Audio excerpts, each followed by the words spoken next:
Curse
Schlossberg, Managing Director at BK Asset Management. BK Asset Management's Kathy Lean.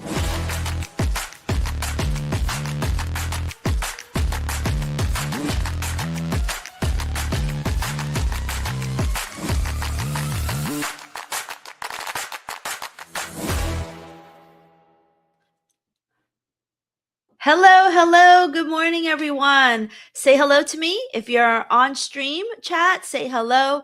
Good morning. Happy Monday. Let me know that you're paying attention, you're online, and you're ready to talk about what to watch in the month of June. This is a brand new trading month, brand new trading opportunities, and I want to break all of that down for you because June is really going to be a huge month in the markets for a whole bunch of reasons. Good morning, Fred. Good morning, Ben. Good morning, Peter, Chrissy, Martin, Michael, Baracha, Ran. Who's brand new here? If you're brand new, say hello. I also want to know what you guys are trading. Are you trading Forex, gold, indices? We want to talk about all of them, but you've got to tell me what you're trading so that we make sure we don't miss talking about the instrument that you are focused on. Good morning, Bob, Paolo, Lear. Hello, everyone. We've got a great crowd in the room this morning. I'm so happy to have all of you here. So good morning. So Michael's trading MNQ. Great. Baracha, you're from Nigeria, trading FX. Fantastic. We're going to talk about FX this morning as well, the US dollar, all the events to watch. Peter, you've got your hands on everything.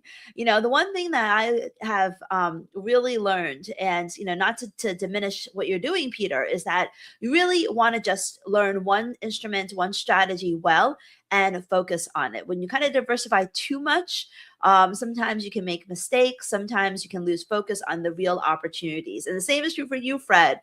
What I do is I kind of bucket my trading depending upon the trading day. As you may or may not know, I trade ZIP and I trade Forex at the Asia Open, at the New York Open.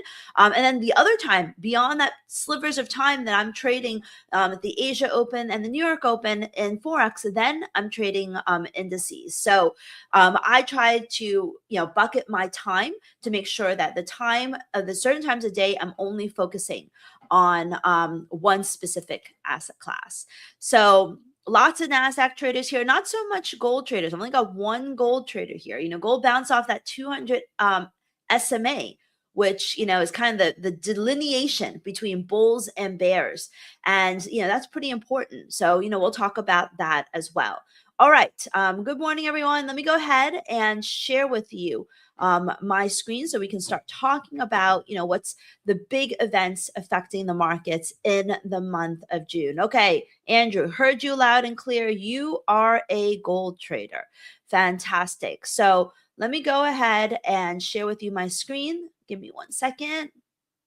Share screen. All right. I'm hearing you, chat. Wonderful. Okay, so first off, if you take a look at my upper right-hand corner of my charts, you'll see Dow is up, NASDAQ is up, ES is up. Now, pretty much every single one of the futures instruments, every one of the indices are at fresh record highs this morning. So fresh record highs for Dow futures, S&P futures, NASDAQ futures. Now, if you were trading this morning, and I was trading this morning, I'll show you what I was looking at. You will also notice that we are off the highs. S&P futures had surged all the way up to 76.22. NASDAQ futures had surged all the way up to 30,000.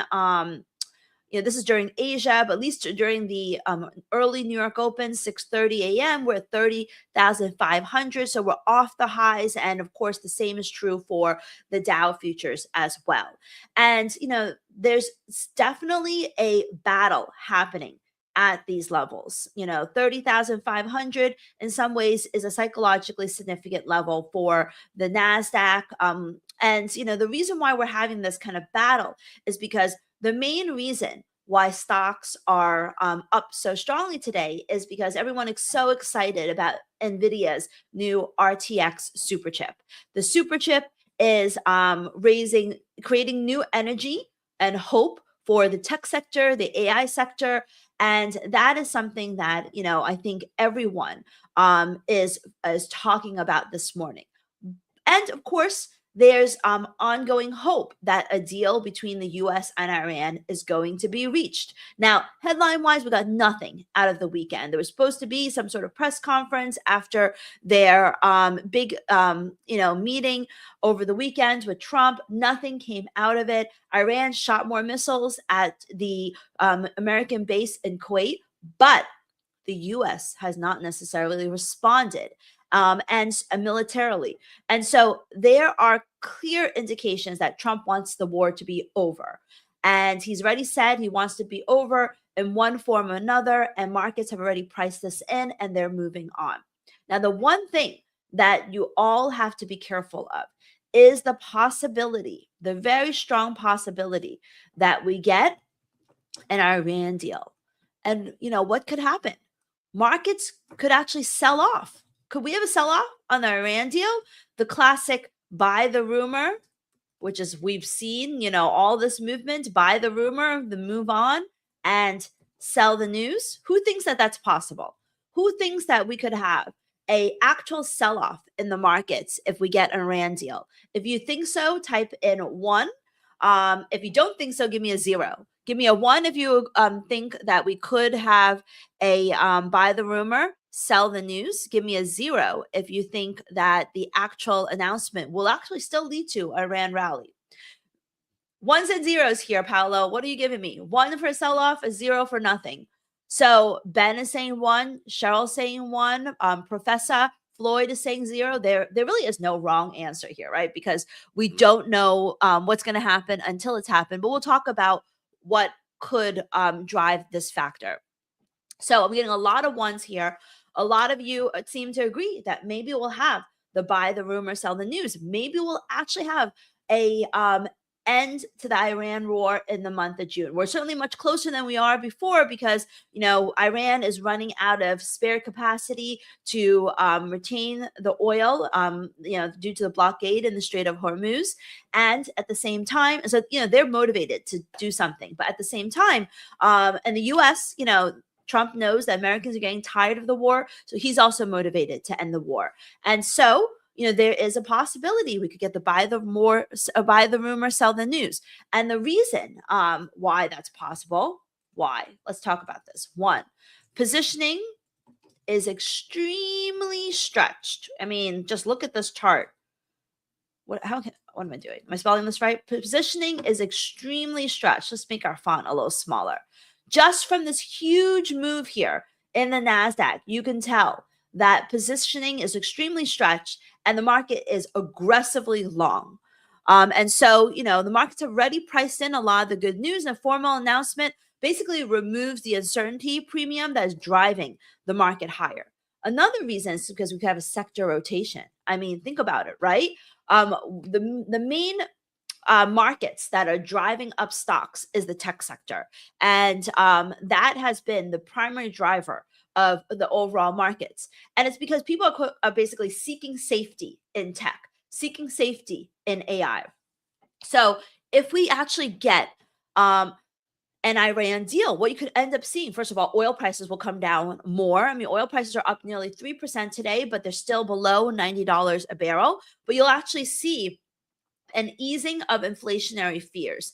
And you'll actually see maybe the money move away from the tech sector into what the beaten down sectors like healthcare or consumer discretionary. And so that could actually lead to sell-off in the tech stocks. And because the tech stocks had, been so overstretched and there's so much money have gone into the tech stocks, we could end up seeing the NASDAQ pull back and, the money flow into other parts, other sectors. But because, they're coming out of tech, we could actually have, the sector rotation hurt stocks and hurt the mega crowded tech and AI sector. And, to less of a benefit in the consumer discretionary and the healthcare. So that is also possible. Number 3, history.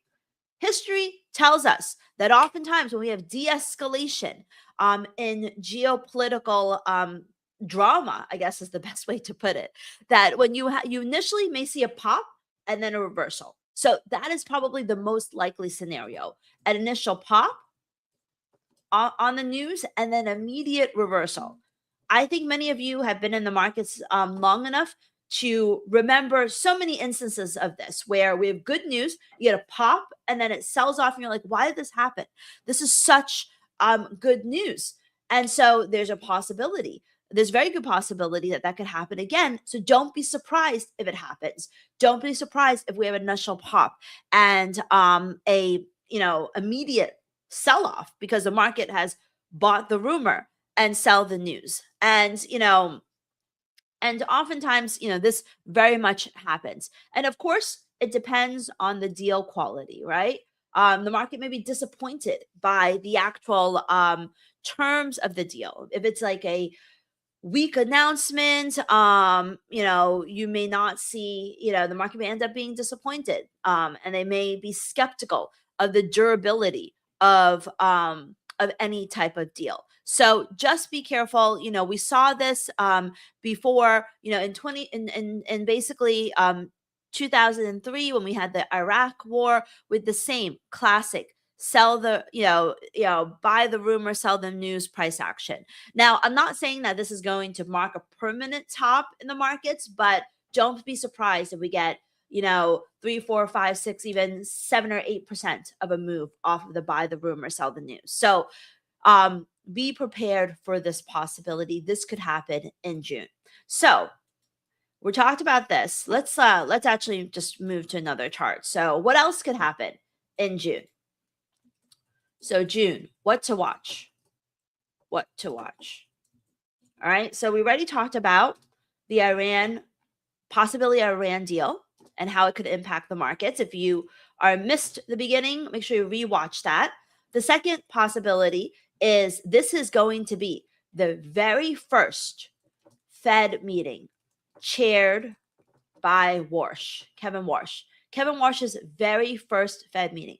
Everyone's going to watch this closely. We all know that Trump installed Warsh, or chose Warsh because he's supposed to be aligned with his views for calling for a rate cut. And so even though the last Fed meeting minutes suggest that there was talk of, possibility of the need for tightening, even though the CME Fed fund futures show us that the end of the year, so we're right now at 3.5 to 3.75%. Market is pricing in 99% chance of no change in June. Even though the market is showing that by December, it's over here to the right of 3.5%, not to the left. The market is pricing in a 50% chance of no change and actually another 50% chance of one interest rate hike. There is nothing over here, my friends. Zero forecast that interest rates will be lower than where it is right now. Zero forecast of a rate cut.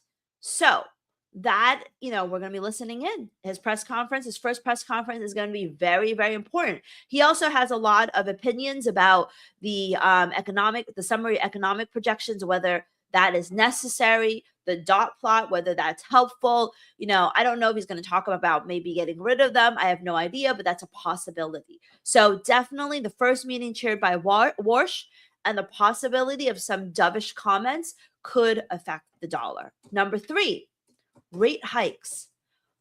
While the Fed is expected to maintain a dovish outlook, there is the possibility of rate hikes. The first rate hike since 2023 by the ECB is expected this month.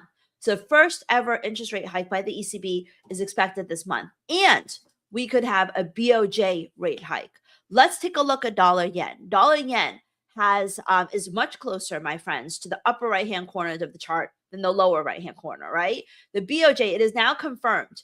We got the data from the Ministry of Finance. It is now confirmed that the Japanese came in twice in the month of April to basically sell dollar yen, buy the Japanese yen. But look at this. Market didn't care. It shrugged it off. And the reason for that is they don't think that we're going to necessarily get policy to be aligned with action. What they want to see, what dollar yen traders want to see, is they want to see BOJ hike. They want to see intervention, which has already happened on the downside. And they want to see Fed, where is this? They want to see Fed dovishness. And, I don't think we're going to there's no way we're getting a Fed cut, but they want to see these three things, which Fed dovishness means a pullback in US yields. So these are the three things that need to happen in order for dollar yen to move this way. And there's a very good possibility this could happen in June. In April, we already have number 2. So, I mean, that's like, done. So we're waiting for number 1. And there's an 80% chance of a rate hike from the Bank of Japan in June. And there's a very good chance that Fed Warsh could make dovish comments in this first ever meeting as chair. Now, should he make dovish comments? Now that oil prices have fallen below $100 a barrel and we're at below $90 a barrel, he certainly has the justification for that. I mean, if oil was at 100, that would be, or above 100, 120, that would be a big problem. U.S. yields have already come up quite a bit. U.S. 10-year yields, I mean, they shot up to as high as 4.68%. They're down a quarter basis points, 25 basis points. So they're off their highs, but they're still at pretty lofty levels. And the fact that they're still at pretty lofty levels means that the Fed has the leeway to be a bit more dovish. So Warsh is not going to stoke the fire by of higher yields by his tone of dovishness. So between the U.S. yields, there's a possibility that he could give Trump what he wants and be dovish, or talk about possibility of leaving the door open for an interest rate cut this year, which is absolutely not what the market is pricing in. So we have the possibility of a BOJ hike of June. We have the intervention already done. And we have the possibility of Fed dovishness from Warsh in June as well. So all of this could be just the perfect storm that dollar yen needs in order to pull back. So that is something that I am watching very, very closely. Now we have a question from Jin Ming about why is ZAW, is the Fed hawkish and why is the dollar weakening? Well, first of all, the dollar is not really weakening, right? We're just mid-range here. It had fallen, it had rallied. The Fed itself and the Fed minutes are definitely less dovish than market had thought or anticipated or priced in. And that is why we had this jump in the dollar index. But the market's waiting for Warsh. It's waiting for non-farm payrolls on Friday. So the market is waiting for so many different things that, could very much lead to a movement in dollar yen. Aside from that, what else do we have? We have the possibility of a ECB interest rate hike. The first ever since 2023. Now, Eurozone data hasn't been all that great. We've actually seen more mixed Eurozone data than positive Eurozone data. But, Eurozone data hasn't been all that great, but the language from the ECB has been quite hawkish. And so if the ECB delivers an interest rate hike, which would be the first ever since 2023, it's definitely not priced into the euro. We could see a rally in the euro. If we add in my favorite moving averages, of course, on a technical basis, we need a close above 117. Right now, we're still below all of the major moving averages, which is not helpful. But we close above 117, then we have a very strong chance that we'll see 118.15, 119, maybe even 120 in the euro dollar. And that would come out of a hawkish ECB along with, rate hike from the ECB along with ongoing hawkishness. So definitely pay attention to that. Now, the euro does have some headwinds. What are the euro headwinds? So we look at euro outlook. Pro is ECB hike coming. Con is we have, data, including today's German retail sales, Eurozone unemployment data softening. And July 4th is when the U.S. has given the EU until July 4th to ratify and implement the trade agreement. Otherwise, more the tariffs, they're threatening, tariff increase if that does not happen. So but that's in July. So we're just talking about June. June is going to be ECB rate hike as well as the data softening that could happen. So those are the things that I'm focusing on in the month of June. If we go back to, I think it was our NASDAQ chart, we said, we talked about the Iran deal. I think we wrote it over here. These are the things to watch in June. Am I missing anything? Chat, let me know if I'm missing anything that should be on here. I'm going to let you type in if you think I'm missing anything for the month of June. Of course, this week, the main focus will be the U.S. non-farm payrolls report. And in terms of U.S. non-farm payrolls, we'll talk about gold, don't worry. In terms of U.S. non-farm payrolls, I'm going to pop in here. And let's just zoom in a little bit. So we had, we had decent non-farm. I'm trying to get this bump off the screen. So April and, so we had decent non-farm payrolls in the month of April. April and May were the two, two relatively strong non-farm payrolls reports. And I think the two strongest combined non-farm payrolls growth that we have seen in some time. So, that is definitely something that, we are, looking for a pullback from. The market has a forecast of 95,000 against 115,000 after 2 decent months. But what you've got to watch is the average hourly earnings and the unemployment rate. Now, average hourly earnings growth is expected to accelerate, but the unemployment rate could increase. Non-farm payrolls. Now, the thing with non-farm payrolls is we always say that the importance and the market movingness of non-farm payrolls depends upon whether or not it's actually going to affect the Fed policy. And as you have seen from the CME Fed Fund futures, the market expects nothing from the Fed in the month of June. Rates are expected, 99% chance that rates are going to remain unchanged. And because of that, even if we get 95,000, it's not great. The market certainly wants 120. They always like good numbers, but it may not hurt the markets all that much. You may only see a mild pullback and a brief pullback if we get 95,000. Even if we get 85,000, if average hourly earnings growth grows and unemployment rate remains unchanged, I think you're not going to get much more movement. So what could actually trigger a meaningful movement in the markets? So let's see. NFP game plan. We know the forecast is 95,000, right? So what could lead to a rally, market rally? And this is true for the dollar. This is true for stocks. A market rally won't take much. I think, 115K, earnings growth, steady unemployment rate, that's good enough. Of course, 120 would be even better, just something better than the previous month with no downward revisions.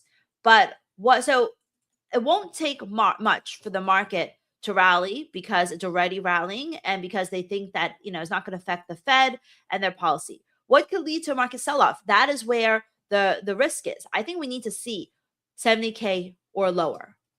That's when, and maybe even more than that. Maybe we need to see 65, probably 65K or lower is when it really gets to be a bit disappointing. And you want to see steady earnings or weaker earnings and either higher or steady unemployment rate. So this is the game plan for the potential for an NFP market reaction. We're going to be trading NFP live with you on Friday. So, definitely join us for that. But this is basically what we're going to be watching in regards to non-farm payrolls and the potential action for non-farm payrolls. Now, you guys were asking about gold. So gold, as I said earlier, gold is basically bouncing. It bounced off the 200 SMA. The 200 SMA is really like the ultimate delineation between bulls and bears. And the fact that it held the 200 SMA is good news. And, it's a great potential to buy. On a technical basis, it still looks like it could pull back to the 200 SMA, but for the most part, I think, right now it still remains bullish. And I think, we've got a bunch of moving averages above that, but once we clear the 50 SMA, I think we're gonna, head back above the 100 and upwards. So the 20, I always like to look at the 20. That is definitely, something that I think is important on a short-term basis, and the 50 should roll down. But for the right now, we have a short-term potential for a pullback, but until the 200 SMA breaks, it's still overall bullish. And of course, equities are bullish as well. Now, in terms of the big events to focus on this week, today we have ISM manufacturing data from the US. We had a good Empire State survey. We had a good Chicago PMI. Philly Fed was a little weak, but overall, the market is looking for the manufacturing numbers to be decent. We have inflation data from the Eurozone. That's going to be the most important. That plus the comments from Lagarde will be the most important event risk for the Eurozone this week. And that is expected to be stronger. Although I think there's risk to the downside for this because we did, obviously have a pullback in oil prices. Australia has GDP numbers that is expected to come in weaker. ISM services expected to come in stronger. ADP expected to come in stronger. Thursday, we don't have much at all. And then Friday, we have the jobs report from Canada, we have the US jobs report, and we have the IV PMI report from Canada as well. And Canada is really suffering. It's really lagging behind. Job growth has been very, very weak in Canada. If you look, or a better word said, it's been more, job losses last month. The previous month before that, very tepid. Really, not great numbers. Canada's economy seems to be really struggling under the tariffs, and that could really worsen as Trump seems to be reshifting his focus onto the tariffs. Earnings not doing great. Unemployment rate could tick up in Canada. IV PMI expected to pull back. So Friday is going to be the big day for the U.S., but I think ISM services is also going to be very important. ISM manufacturing is also going to be very important. These are what I like to call the leading, the most important economic reports because they are reflective of what's happening in this month, whereas everything is reflective of what happened, in previous and, is much more dated. So these are very, very important. I mean, you're absolutely right, Fred. Canada is in the outs with Trump. He's not happy with them. So that is definitely something to pay attention to. Now, getting back to the charts. You can see, the Euro outlook, definitely something that is significant. And with the Euro outlook here, it's below all of the major moving averages. So right now, not doing great, but still the possibility of a pullback in the Guys, Euro.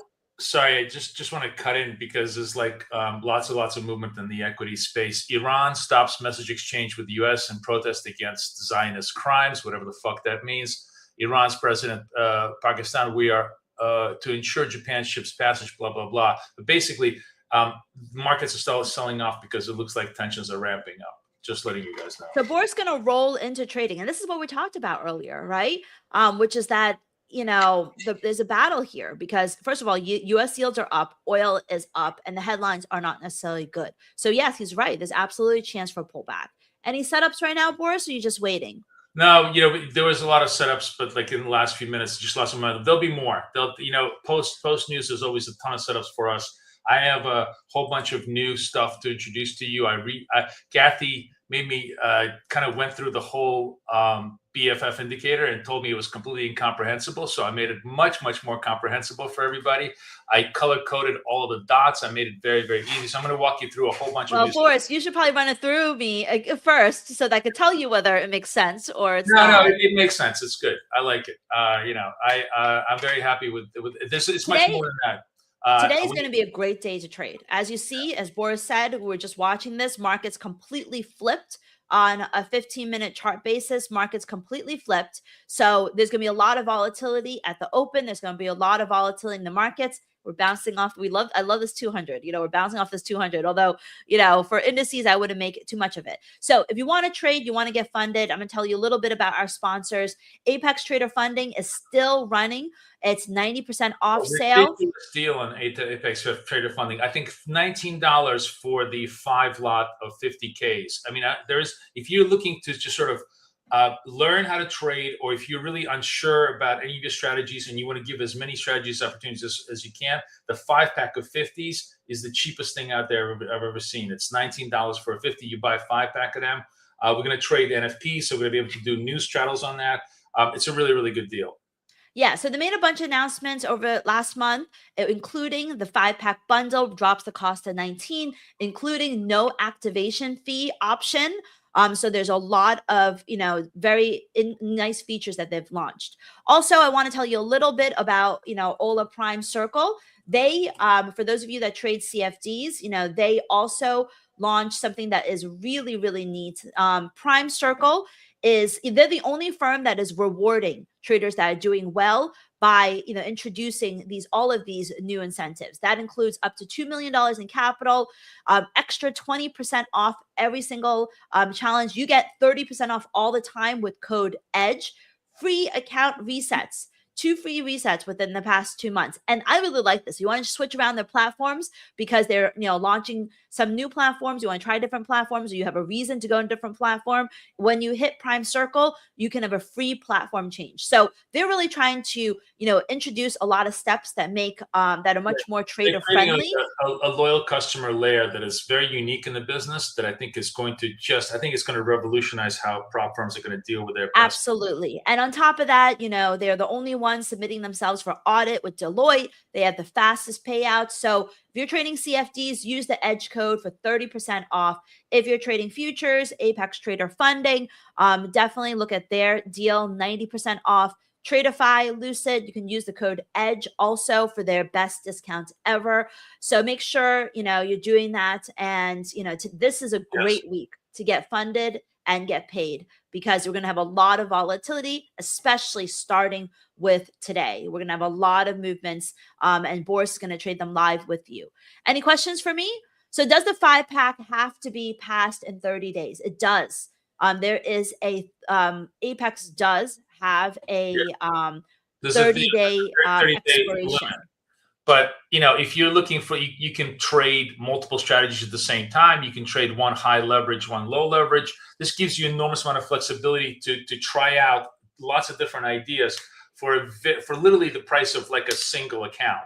So think about it in terms of diversifying your strategy for essentially the same price. That gives you a lot more chances to get funded. You saw, guys, I bought the 5-pack last week, and we used it for the new straddle on, I think it was on GDP, right? So that didn't work. And then after that, I just simply did a single straight trade in the afternoon and got funded. The point being is that there's like lots of different ideas of how you can get funded when you have lots. I bet, Boris, you're probably going to get the 5-pack and get funded off of NFPs, right? Because there's going to be a lot of vol around there too. Exactly, right. We actually reserved 2 for the NFP, so we have some. But this deal ends before NFPs. This deal ends in 2 days. So 2 days and 14 hours. So maybe in the next 2 days you want to grab that deal. Yeah, great point in terms of like buying them now so you can reserve them. Because remember, you have 30 days to use them. You have plenty of time to use them, and especially with Apex. With Apex, for futures, Apex is the best for those of you that are, just starting out, because they are truly the cheapest when it comes to, kind of right off the gate. Now, they do have they have no activation fee option. So you could drop your 50K, no activation fee, you can drop it down to $69, which if we compare it to, let's just take a look, Lucid and Tradeify, which are also, really great firms. If you take a Lucid, 50K eval is $129.50 or $98 for the flex. And if you use code EDGE, you get a slightly more discount off of that. But even Tradeify, I think there's $1 more than Lucid. With Tradeify, with their select on a 50K, if you use our code, it seems like they raised their price, but on actually growth, it's $94. So even with the activation fee option, they're the lowest price, $69 with Apex. Now, if you want end of day trail, they're still the lowest. So, this offer is not going to last for much longer. Make sure you take advantage of that. Yeah. All right, Boris, they're all excited about the movements in the market. So you want to take the screen? If there's no additional questions from me, yes, we're getting movements now.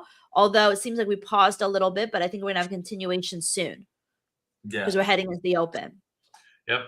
Hang on. Let me just organize myself. So Kay's going to come off the screen. I'm going to take the screen back. Somebody is asking about the coaching course. I have the coaching course here for you guys, so you guys are all good to go.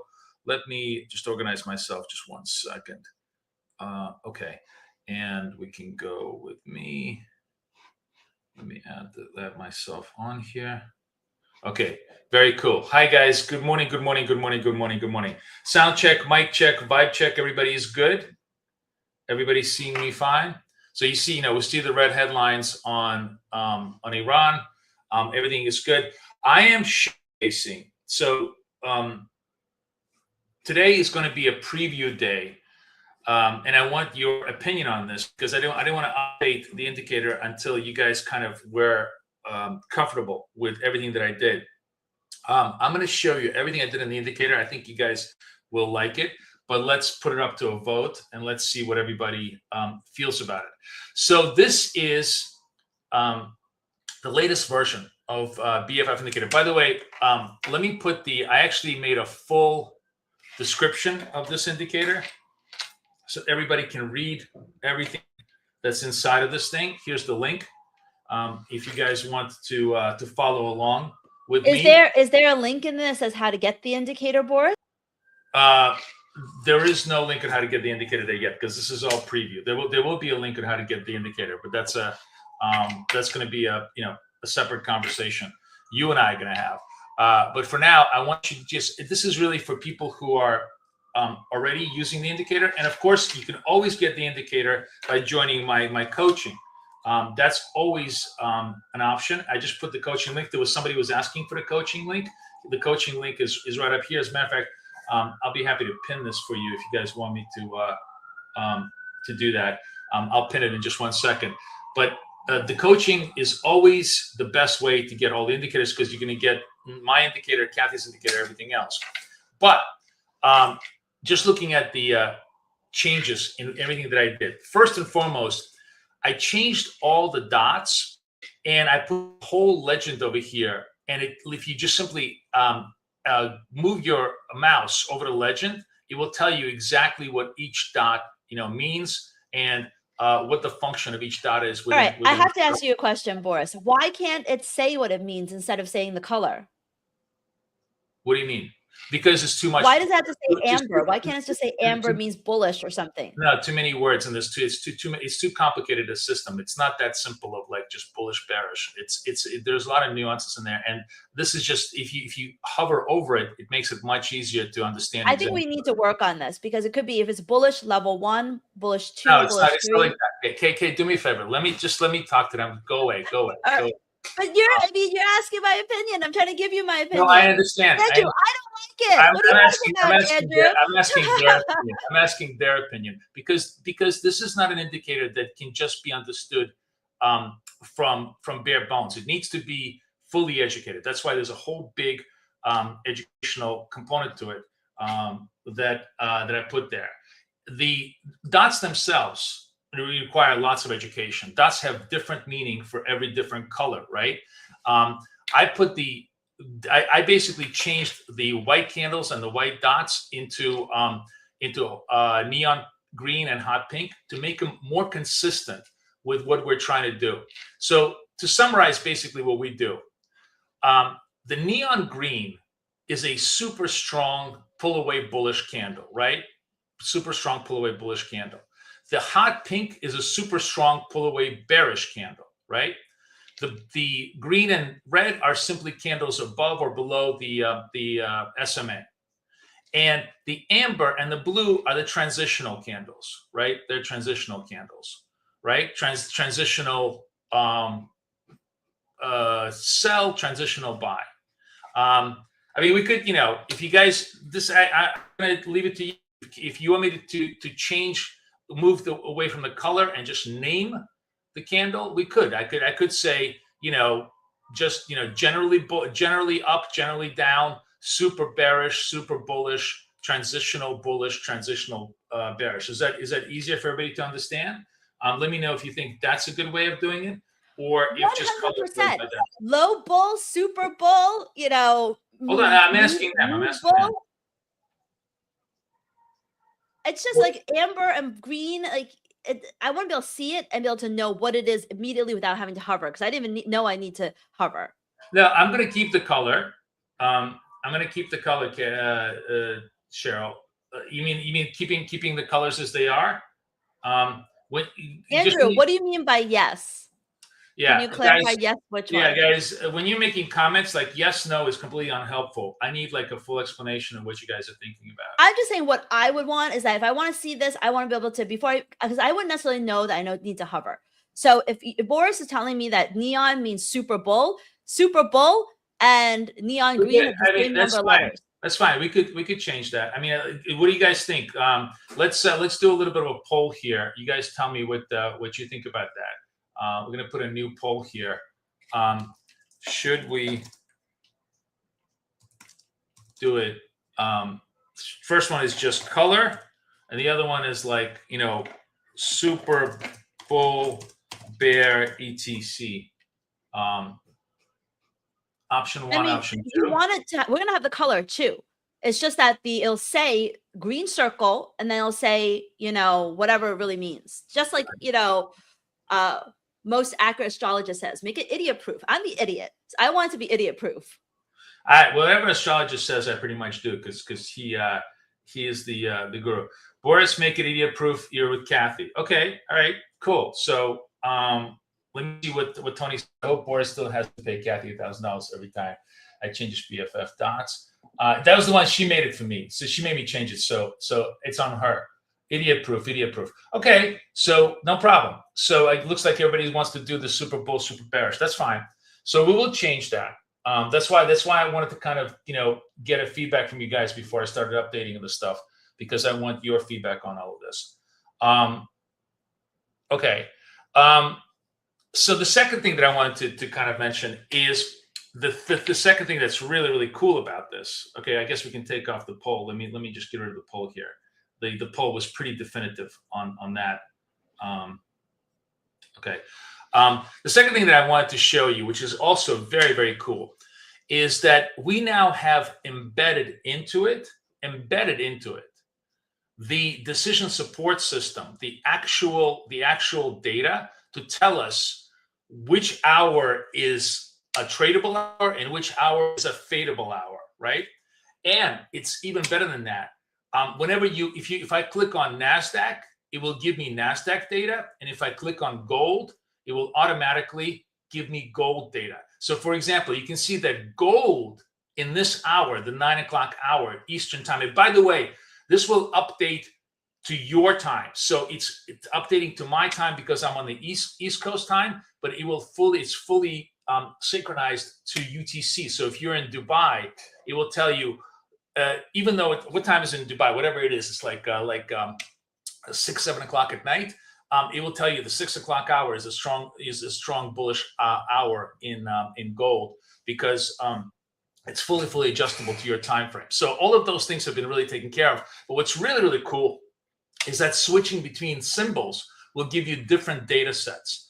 And more importantly, you can also see on the bottom here, it tells you which hours are the super good tradable trend trading hours for each instrument. So for example, if you're sitting if you're sitting at the 8 o'clock hour and you see that gold at the 9 o'clock hour, on the East Coast is going to be a super tradable hour, and you are like in a fade, if you are in a fadeable trade, if you're in a discontinuous trade, you may not want to take one. The point being is that this gives you enormous amount of confidence in terms of making the right decision. Do I want to take the buy, or do I want to fade the buy? Do I want to take the sell, or do I want to fade the sell as a condition, right?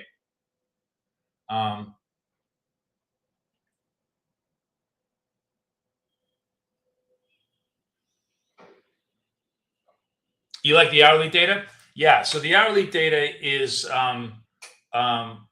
hopefully really, really this. So wealth charts, all of that I'd say a month from now, when wealth charts opens up its coding, and you're allowed to basically code to wealth charts, all of that will be available on wealth charts. For now, just assume wealth charts is not going to be there for about a month at least.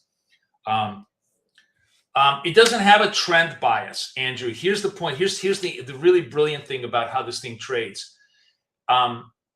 We don't care about trend. There's only two things that make money: continuity or discontinuity. In other words, if I'm buying right now, it doesn't matter if it's a positive trend or negative trend. If I'm in a condition right now and I'm buying, the only thing I'm betting in the next minute or two is that the price is going to continue going forward, or the price is actually going to completely reverse, right? That is our whole trading strategy. That's the whole idea of scalping, right? We are, as scalpers, only care about what is the next 5 minutes going to be like. And what this shows you in a very, very intelligent fashion is, so for example, NASDAQ right now, this is why you always lose money 9 o'clock in NASDAQ trading our strategy, because this is the graveyard of continuity strategies. Every single breakout is a fake out in the 9 o'clock hour. You see how it's very, very red. It's showing you very barely 50% moves. This is based upon a 10 target 20 stop. So it's a very negative risk reward ratio, and it still barely can make 50%. It just tells you how discontinuous this hour is.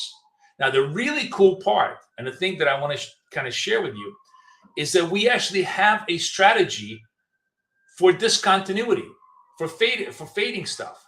I'm going to share with you today. I'm going to trade it with you today, and it's really cool. So we have a strategy that works perfectly against our strategy in the hours when our strategy doesn't work.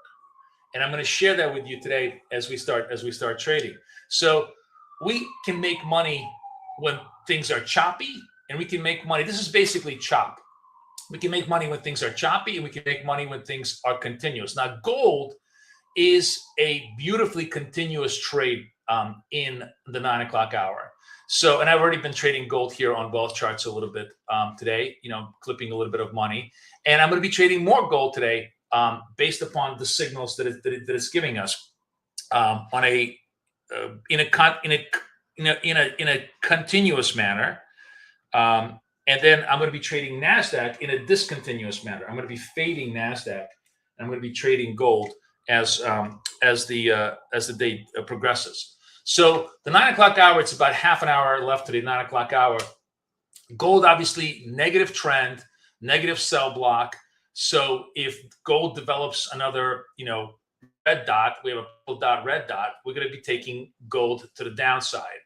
NASDAQ, on the other hand, is just going to be a chop city trade. So we're going to ignore all of these trades. Doesn't matter, that they're it's nice that they're making money.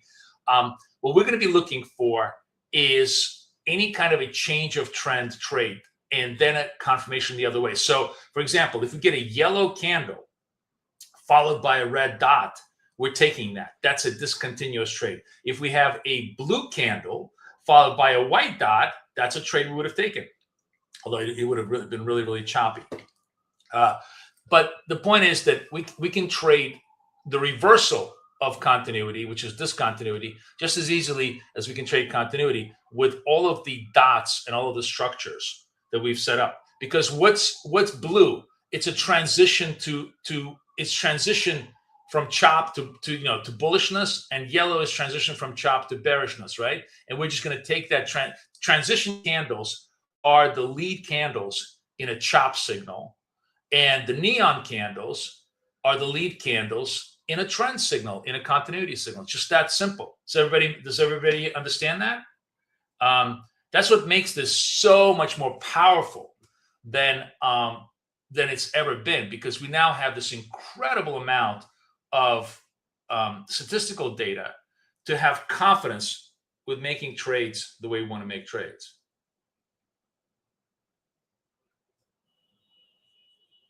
You like that? That's better. Who else like that? I mean, let's go. I want to hear from you guys. Stop being such wallflowers. I want to see comments, because if you don't comment, you don't count. It's like voting. So I want to hear feedback, comments, criticisms, anything, so that we can get this really, really the best possible we can get it. Yes. Yeah, I will be, I'm going to make the modification. I mean, it seems like the only modification that people really want is renaming the colors into action. So, action named labels. Everybody seems to be pretty good, and it's pretty clear what the statistical table up top is showing you, right? I think you guys are all in sync with that. Now, here's what I want to show you. So we have a yellow candle. This is NASDAQ. And we have big green continuity candle. Now, yes, you could make money here, but we're not going to trade it. We're not trading it because this is not a good hour. Just because a single trade is working doesn't mean we want to be making a bet here. It's not a good statistical bet to trade continuity. However, and this is where it gets interesting, we get a yellow candle, we get a red candle somewhere down the road. Like it breaks this whole upside move and starts to go, choppy, discontinuous the other way. That's going to be a signal for us to go short, right? In the meantime, gold is kind of quietly reversing. Gold is in a downtrend, but reversing right now.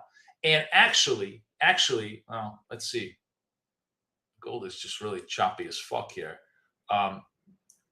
If I get a red dot, I mean, gold is really. It seems like this news flow is creating lots of confusion here in gold. What I was going to say is, gold looks like it wants to make a bottom, but hasn't shown us any kind of continuity signal for a bottom. We would need a green dot for us to get long gold, right? To get a continuity signal.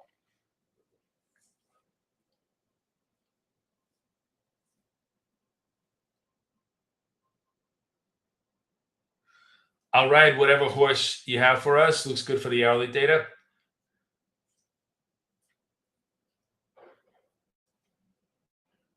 You have to work it first. You have to. Sorry, what do you mean? You want to trade it first before you give some feedback? That's fine too. That's a fair point. So, but here it is: white dot, green dot, continuity trade in gold. 11 seconds left. Let's go. Let's make it happen. MGC. Where's my gold? Buy. Okay, I'm long gold. Stop's going to be underneath this candle over here. Looking for 2 points. And there we go. Gold confirms the continuity signal, and we're good to go. So this is, what is a continuity signal? It's the dot confirm or the pull away, right? Dot confirm over here. As I said, this is a good hour. Clipped it up. Good to go. And just we just keep doing that and doing that. And adjust every hour based upon where the statistics tell us the highest probability trades are. What it does is it makes you trade on the right side of the market most of the time, which is very, very cool. Now, NASDAQ is discontinuous, but it's actually really rallying. And it's having lots of continuity trades, which happens. This is fine. What I want to kind of impress on you is, just because it's doing something opposite of what the statistics say to us doesn't mean that over a long period of time that these are smart moves to make. We all know that we get lucky in the 9-10 o'clock hour, sometimes hitting the continuity trades, but a lot of times it just flushes us right down the tubes, right? And so what we want to do is just be selective and take only the best possible statistically testable trades. And in this case, those trades, the only trades that are really good during the hour. Now, the 10 hour, by the way, in NASDAQ is actually a good hour. See that? All these green hours are what I call prime hours, where both strategies produce 70% or better, setups. So you have like a really high confidence 7 out of 10 trades on the continuity side of both of these strategies are going to work, right?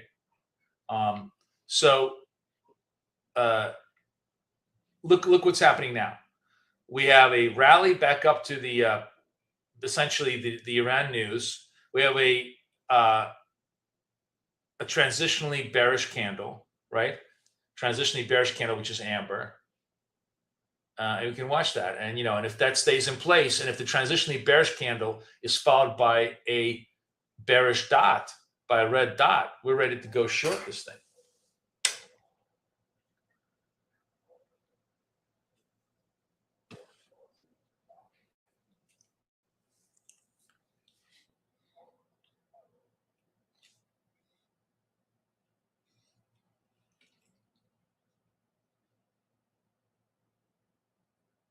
Yeah, we're not, the buy order block now exists only kind of like as just a support mechanism. Like if you really want that, you can have that. But remember, generally this is testable against continuity.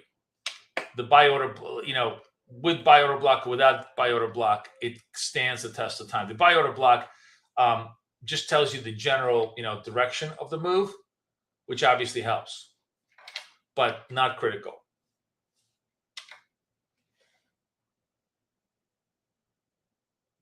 Yeah, Gloria, I've been thinking about you. I think this is really going to keep you, make you very happy, because it's going to, basically, you're only going to follow the dots when, the hourly data tells you to follow dots, or you can sit back and not do anything at the other hours, or you can try to trade chop in a very, very tactical manner, like I do. But those what I call those golden hours, the super green hours, when both strategies really, really work, you can really trust the dots at that point, right? All right, so I'm looking at NASDAQ right now. Remember, I told you it's a discontinuous hour. We have a transitionally bearish candle, second transitionally bearish candle, but no red dots yet, because the slope is still positive. The market is still in a more of a positive mode. So we'll see if what time is it? 9:42. We still got 18 minutes to the market. But here's the other thing: is because that the upcoming hour is continuous, where the dots really have strong probability of success. At around 10 of the hour, 9:50 or so, I may, if I have a discontinuous signal, I may ignore that, because I know I'm entering into a more productive hour for dots. This is another reason why I put all those all that data in front of you, to kind of give you yet another edge. The whole point is this gives you lots and lots of statistical edge. And remember, these things are going to be updated like every month, because this is like the last 30 days worth of data, which is the most important data. The most recent data is the most important data, because it gives you the highest quality of probability. And then if the data changes, those hours may change, and we'll dynamically change them. So I'll update them. I'll update the data. It's very, very cool. It's all very, very dynamically done. Yeah, we have news. Thank you for reminding me, English. Yeah, that's exactly it. Astrology. I've sort of like, even I've even moved away from our two bread and butter setups, like the pull away trade and the dot continuation trade. I really simplified it. Like, you're right. Once you kind of get used to it, you're like, oh, I'm in a continuity zone. I'm just going to follow the dots. I'm in a discontinuity zone. I'm going to try to follow the reversal candles. And that's it. It's literally becomes as simple as that. Because if you were trading gold, just to give you an idea, if you were trading gold 9 o'clock hour, which is a highly continuous hour, you literally could have taken every one of the red, of the red continuous dots, and would have eventually almost all of them resolved, right? You could have taken the green dots, which is what I did here, and it kind of resolved, right? Now gold is coming to the gold is actually coming up to the discontinuous hour, but here we have a trade. Should we take it? I'm a little bit late on it, but we can take it. Sell market against this, and see if it will work. Now it's 15 minutes to to the open. Let's see. Maybe it'll pop for us. Come. There we go. Come. Let's go, baby. Ugh. Gold is just so jittery. All right, I'm just going to take, oh, we got it. I got it. Good. I got almost all of it.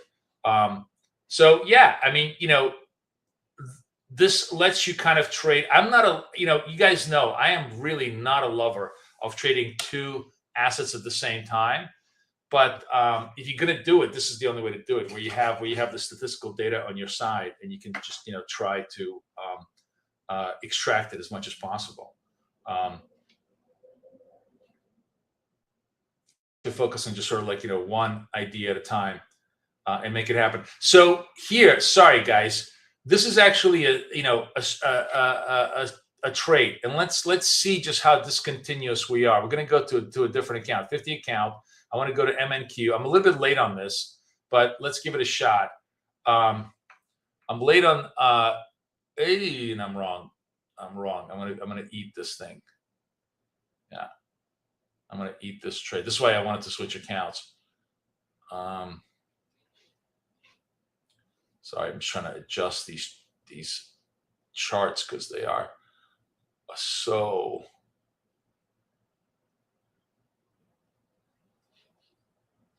spread out. Also, we're in front of news, which is another silly thing to do. But I'm trying to see if I could fade this move. Basically, I'm trying to fade this move a little bit here, and it's not going to work. It was close, but not cigar. No cigar here. Oh, okay. So I tried. This was kind of a legit.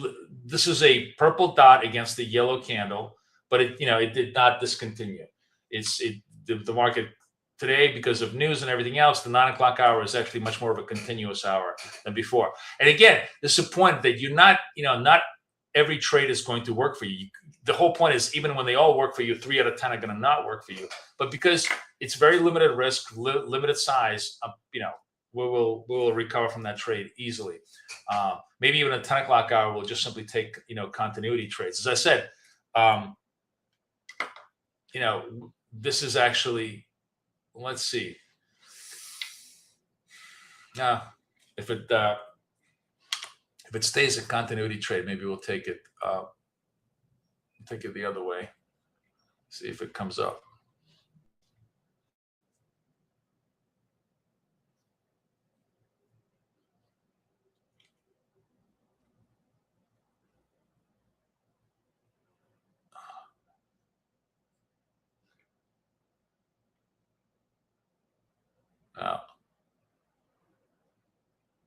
There we go.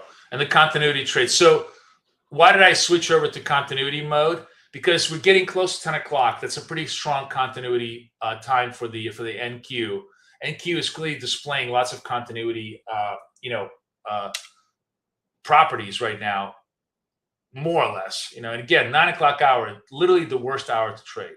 Like all the analysis said to me, never trade the 9 o'clock hour. But since we're always trading 9 o'clock hour, I'm trying to make lemons out of lemonade here. I took the trade. And the thing that I like taking with all these trades is, I know I talked to you guys about using fixed stops, but I actually not. I'm using the candle, the prior candle stop as my stop. And I love that because I don't mind getting stopped out 2, 3, 4 times in a row because I can always increase my size. I love the fact that I get stopped out for a small amount of money. If I'm stopped out for a small amount of money, I can always bring it back. If I'm using large, wide stops to try to make small definitive targets, it becomes you really have to be super accurate to kind of run the P&L positive on everything every single day.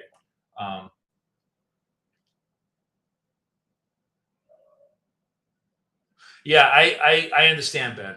I understand, but I didn't want to unleash the trading view chart on you guys until I got a little bit of feedback. So I promise you, I will. It's easy enough. It sounds like the only I wanted to just make sure you guys were okay with the what do you call it? Statistical table, with the candle legend table, and with the recoloring of candles. And it sounds like everybody is good, and we just simply need to just rename the dots, right? It's the only thing that we need to do. Once we do that, everybody is gonna be able to get access to it, which I'm probably going to be able to do that before Asia session tonight, so you guys can have it all for Asia session. I'll update this, and then by tomorrow you guys will all have it. Sound good?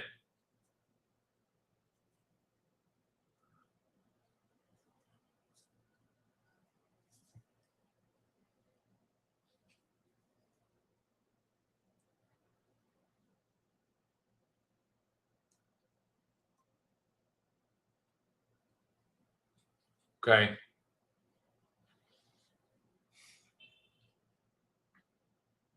So I think we're going to chill until we get the ISM data, ISM manufacturing today.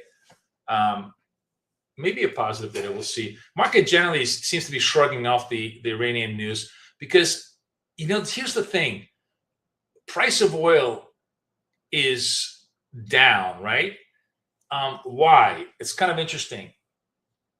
I think it's because they're able to circumvent the Strait of Hormuz delivery. Lots and lots of alternative pipeline moves here. By the way, this is it was just showing me another yellow purple right now. That's a sell, right? I want to go back to be a glutton for punishment here. All right, I'll take it just for shits and giggles, and I got it done. Okay, so another quick scalp to the downside from this structure. Why? Because we're still in a discontinuous mode. Yellow is the transition to bearish. The purple is a confirmation of bearish. Just like blue is a transition to bullish, and the white is a confirmation of bullish. Right? The trade is always enter on the white or the a purple dot or the green or the red dot, whatever is the case. With the high of that dot is your stop. So this was a quick, clean little scalp to the downside.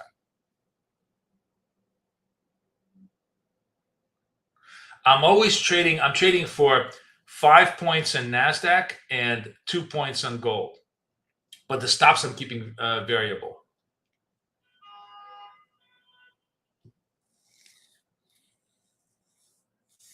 Yeah, that's true, Ben. And that may be the story. I've just stopped trying to understand what's really going on over there. I feel like it's a mystery wrapped in an enigma, covered up by some other secret. It's almost impossible to try to figure out what the hell they're doing. So.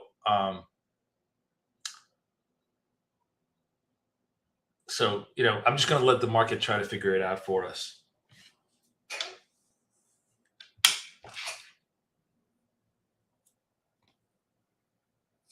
Gold is got a trade here. I'm kind of missing it. This is that's always the it's always the story when you're trying to trade two assets at the same time, because gold had a continuity sell trade over here. We could have taken it very, very nicely.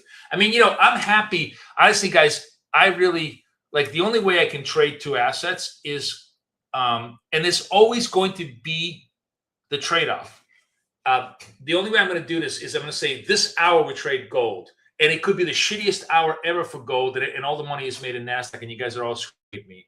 But that's the only way to do it, because otherwise, like gold is a clean, clear continuity trade. Whole bunch of trades for us in gold. Here trade. You can almost take every single dot in gold and make money out of it if you wanted to. It's all there for you. But I can't look at, even though I'm sitting here at 6 screens, I'm just missing trades all the time because they're fast.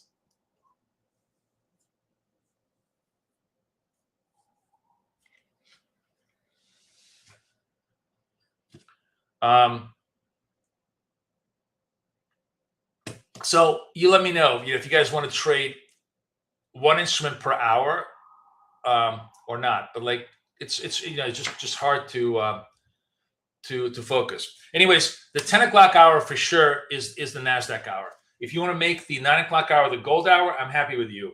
But trading both of them at the same time, I suck at that.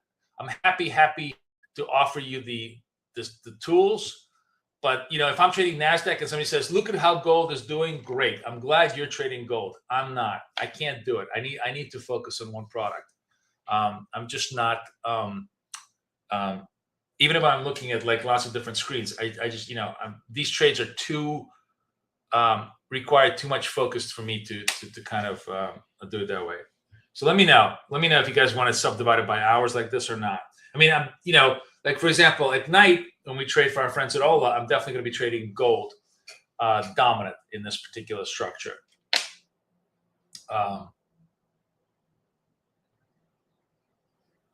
And you see that the 7 o'clock hour in gold is a good hour, 1900 hours. So that's very, very dominant for us. But, for now, no. We got about 5 minutes to go before the ISM services.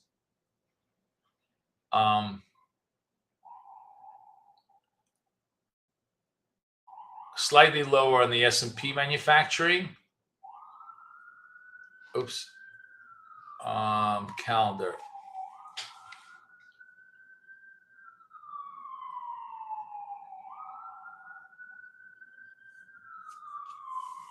See what the ISM is. That's coming up in 2 or 3 minutes.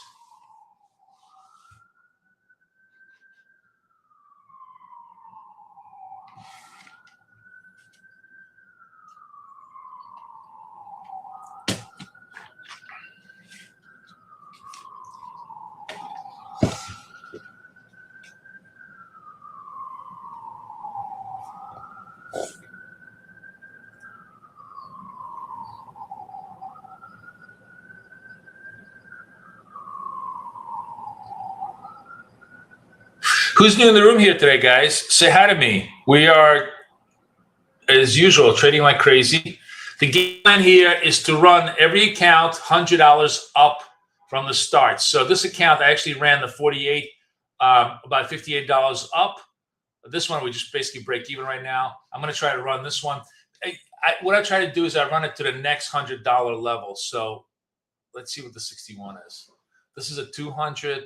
They're all like, I actually left them all pretty clean. So maybe what we'll do is we'll just try to run this one to the 900 level, and then go on to the next one. Hey, Chris, nice to have you.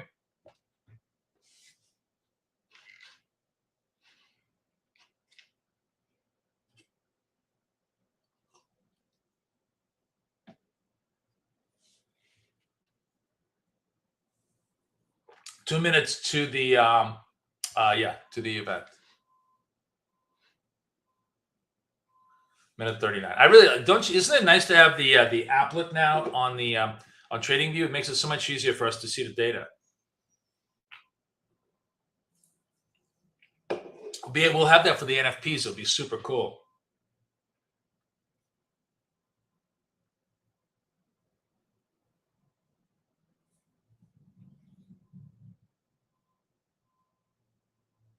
Oh, I know what else I need comment for everybody from.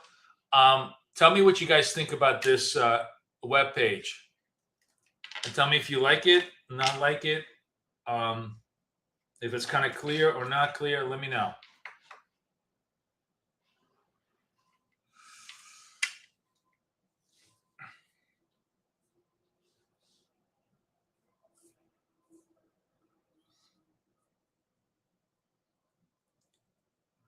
I'm agreed. Now, honestly, Michael, the Paw Patrol is I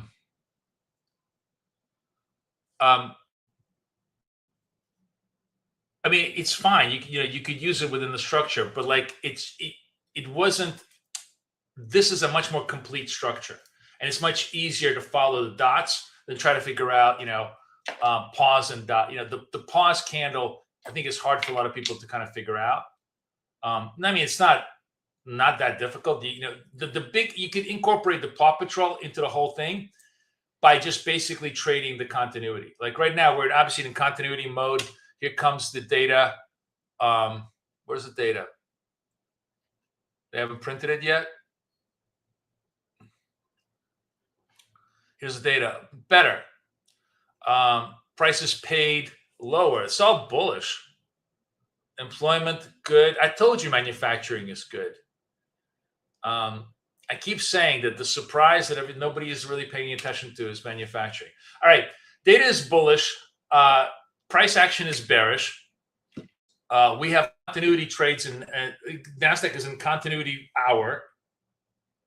So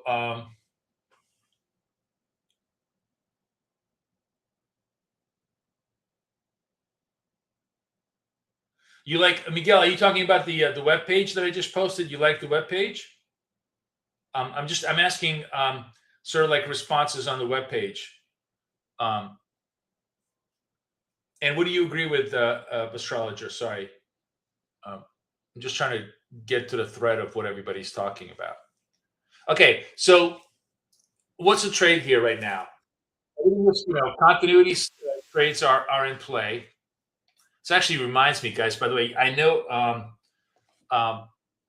we've left ORB kind of behind for now because I've just been too busy, like the ORB dots. But there's no reason now that we have the statistical framework for us not to have like ORB, like a completely different indicator for the ORB dots with statistical backup as to, does it, which days does it work, which days it doesn't. Really gives us a really interesting statistical edge on trading the ORB as well.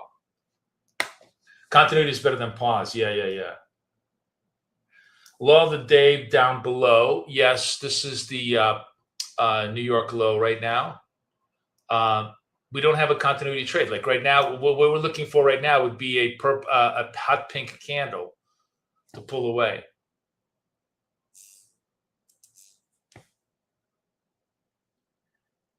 A little bit of reversal price action here.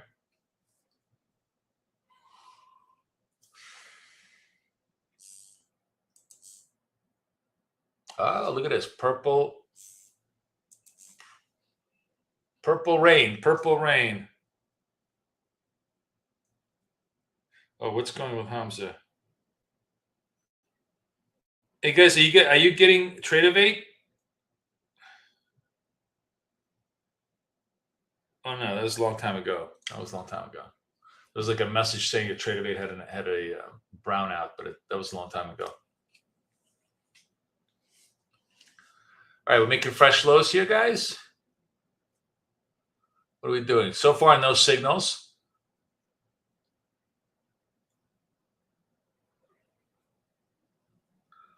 Let's even get a purple candle here, or hot pink, purple or hot pink.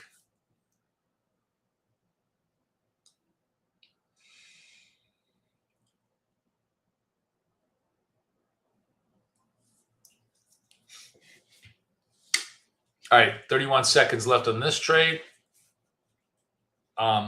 Let's transfer over here. This is, again, a sell condition for us.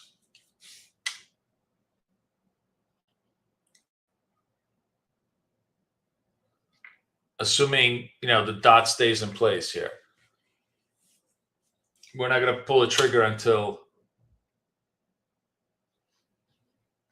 we get the signal. Okay, sell.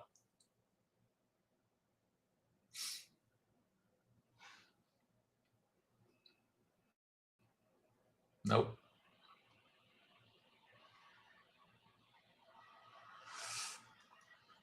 Stop should actually be above this candle.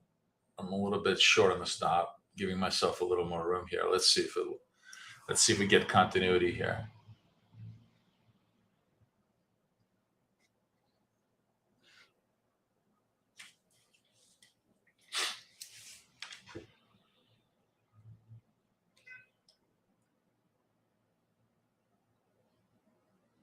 $94.25.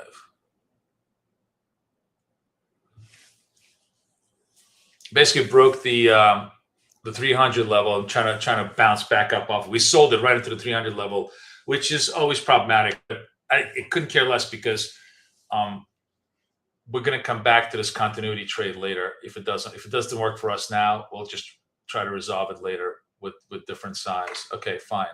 We're going to stay on this. Try to resolve it differently.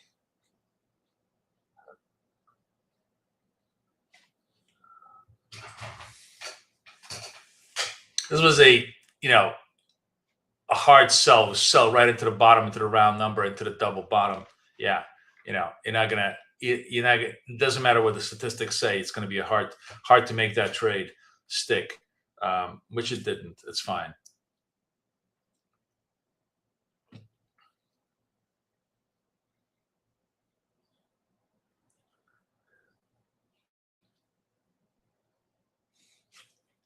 $10 hour. This is a good hour for both pull away and dot confirmation trades. So we will just simply wait.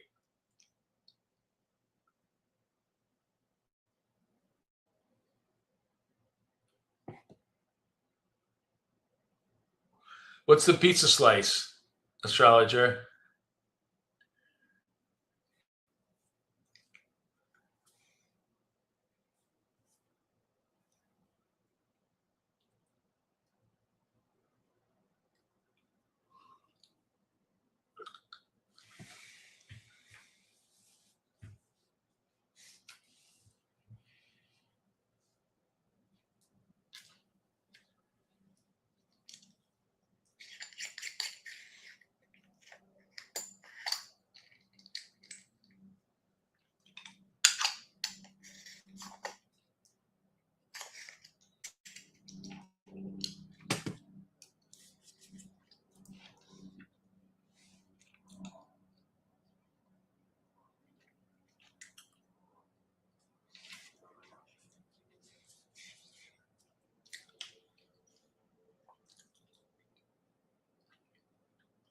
So market still sell dominant. Slope just turned a little bit green. So now we have a purple dot here.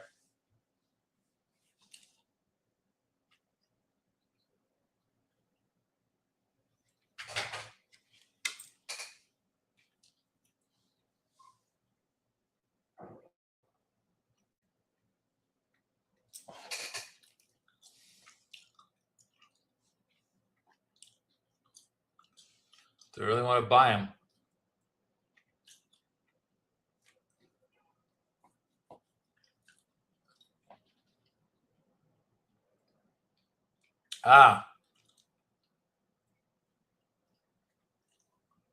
That's cute. I like how you call that pizza slice. I guess that makes sense. Oh, continuity the other way, guys. Continuity the other way.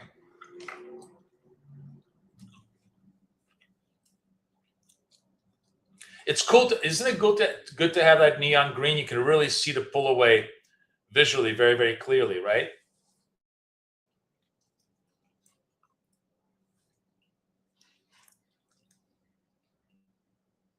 I mean, you can see it on white too, but I just thought neon green was consistent with what we're looking for it to do. This thing is just running away from me.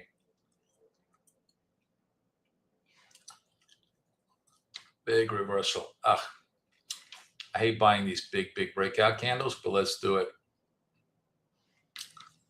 I got to be underneath this candle. Come, baby.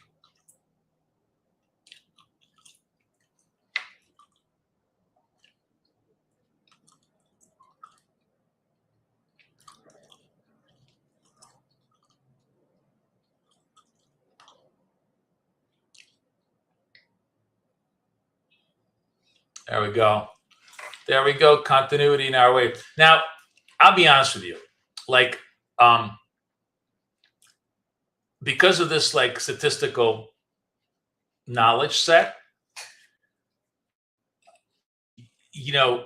I kind of cheat a lot of times. I'll get aggressive like this. Right now, we obviously turned into buy block territory, right? I'll get aggressive and I'll actually sometimes front run. I'll take the white dot. I assume that in a continuity regime, the first dot is going to lead to more dots in that direction. And you could have gotten here. You could have had a really, really nice run, and then add to the trade the green dot. Basically, trade every dot in that direction until it kind of exhausts itself. Because during this particular time, the continuity regime trades well. That really stretches the definition of our. We have these very clean, clear setups, right? White dot, green dot, purple dot, no dot beforehand, all those things. But if you kind of assume the broad general idea, just like astrology does, that hey, if you're in a continuity mode, every extended trade is going to work, and if you're in a discontinuity mode, every breakout is going to be a fake out. You're like 90. You don't have to be that precise in your setups, right? You could just basically say, hey, as long as I'm on the side of the trend in a continuity mode, I should be fine. And yes, you're still going to get stopped out, but those are going to be very controlled small stop outs. And if you happen to catch a big move, let's say, this 10 o'clock hour now opens up into a 30, 40, 50, 150 point move, you could catch 5, 10 trades in a row that are continuous, that will be more than enough to pay for whatever small stops come your way, right?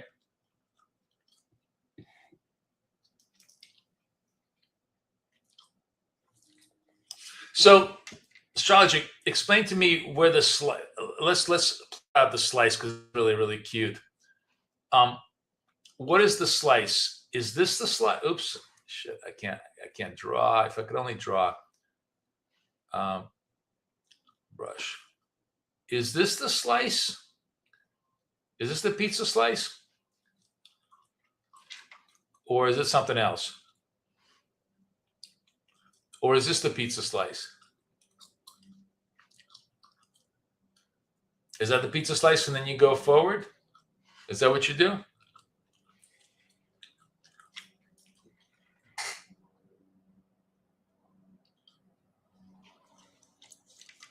All right.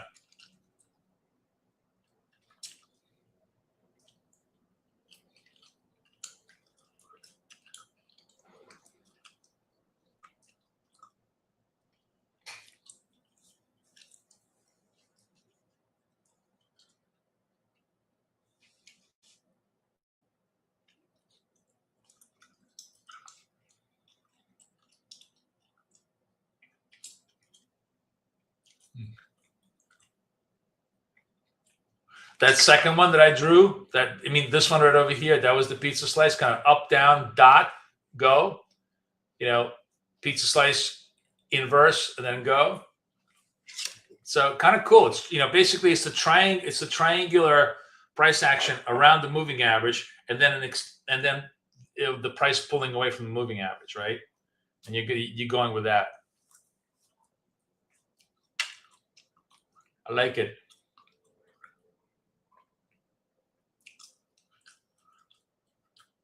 You know what I had yesterday? Speaking of pizza slices, I gotta. Let me see if I can pull up the. Let me pull up the. This is the seminal dish. Hang on. Let's see if you guys can figure out what this is.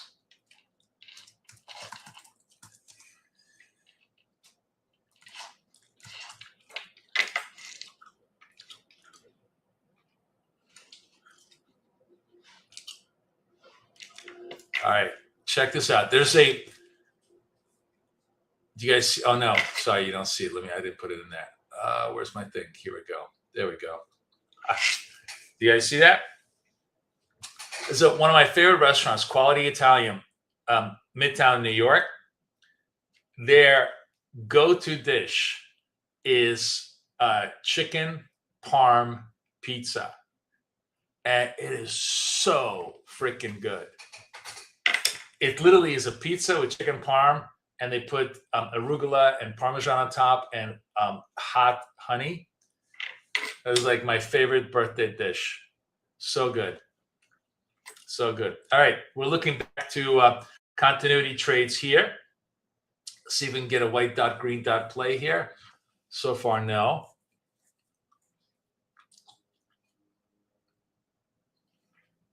And you know what? I was shocked.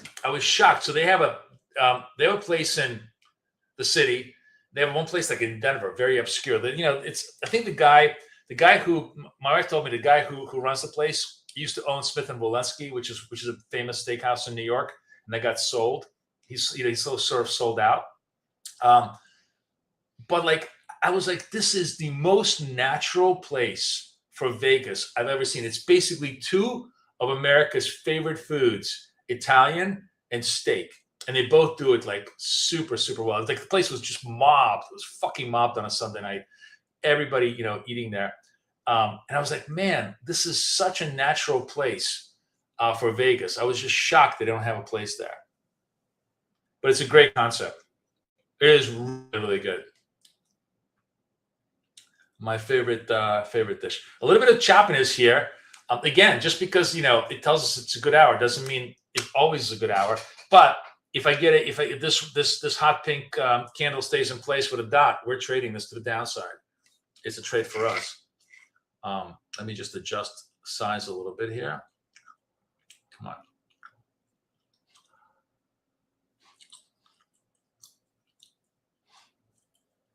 "32 seconds left. Let's see if this is going to give us a signal. Oh, it's only 10:15. No trade.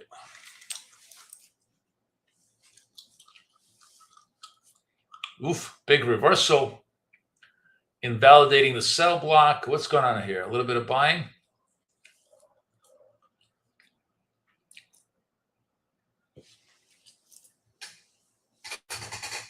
A little bit of choppiness.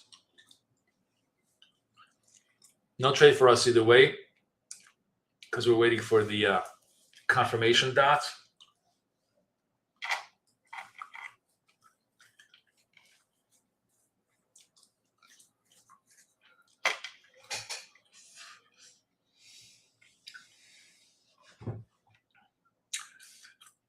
Demetric, right? You've been there. If in New York, if you know, you know. Yeah, it's a really cool place.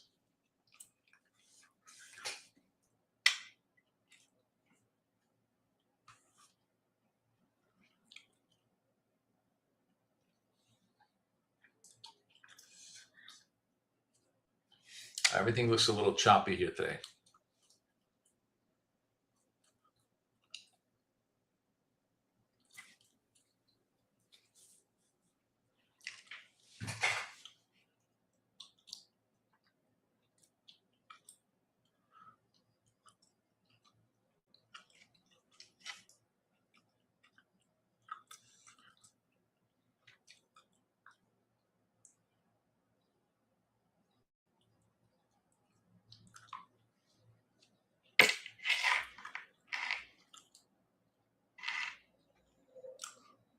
About a 200-point range, about 480 to 280, which seems like a lot, but it's actually pretty tight relative to the notional price of the underlying right now.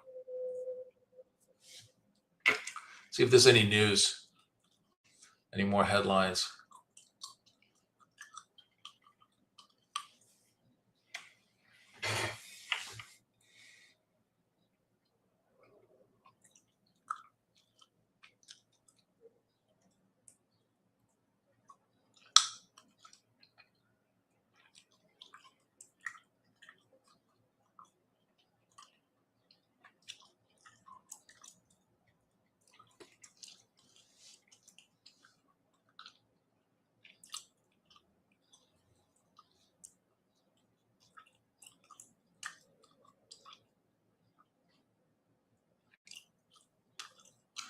Look at manufacturing. Look at that. That is a very, very bullish curve, right? Pretty bullish curve.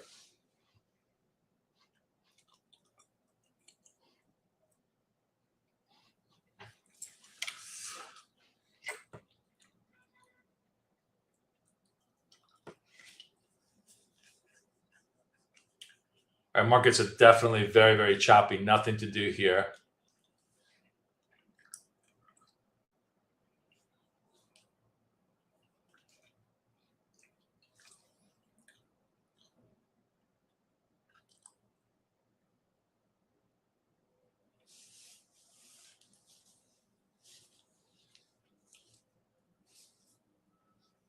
Gold also really, really choppy too. Okay. Not a great trade, but it's a trade. White dot, green dot here against 26, 27 seconds left. This green dot stays in place. We're trading it, but we'll see. So far, not quite there. Can't even get that up, right?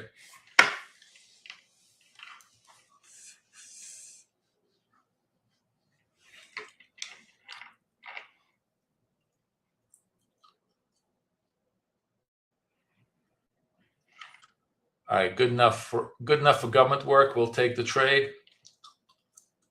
and we're done. Nice. Again, not beautiful. Gets the job done. White dot, green dot, scalp it up. We're in scalp, continuous mode. Took it.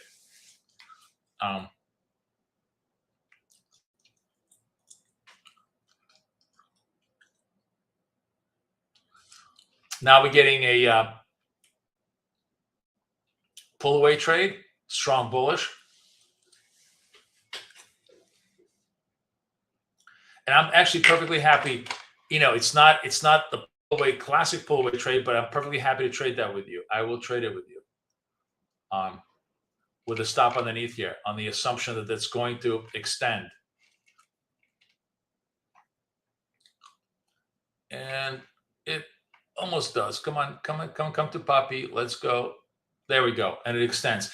And I'm kind of giving you the inside view at how I trade these things, which is that, look, I don't even need the pause candle beforehand. It's a pull away trade. We're in a continuous mode. Yeah, I'll take them. And you could take them, bigger size if you wanted to on this thing. You see, by the way, isn't the coloring nice? Give me a yes on the coloring. Come on, I worked so hard at getting the intuitive colors. The neon green is an intuitive, pull away green, right? Everybody like that? Yes, no? Thank you. Thank you, Gloria.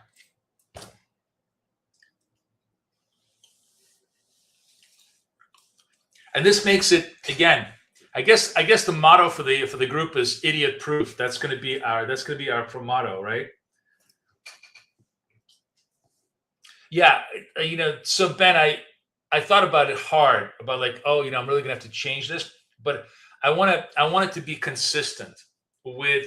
If you think about this, white is not a bullish color. Neon green is obviously very bullish. Neon pink is obviously very bearish. It's consistent with what we're trying to do. So now we'll stay on track. I'm not going to make any more color changes. These are pretty much locked down. It really, I went through so many permutations of this until I finally locked it down. But I think the colors are pretty intuitive at this point. Leaning bearish, leaning bullish, super bearish, just positive, negative. Oops, what's going on over here?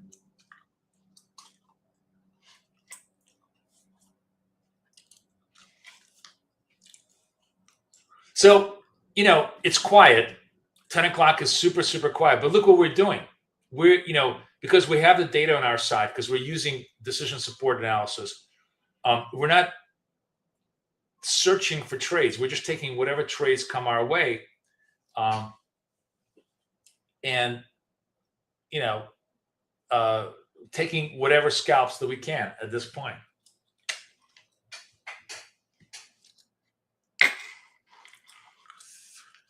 I'm going to switch accounts to the 50 account, see whatever we can do with that.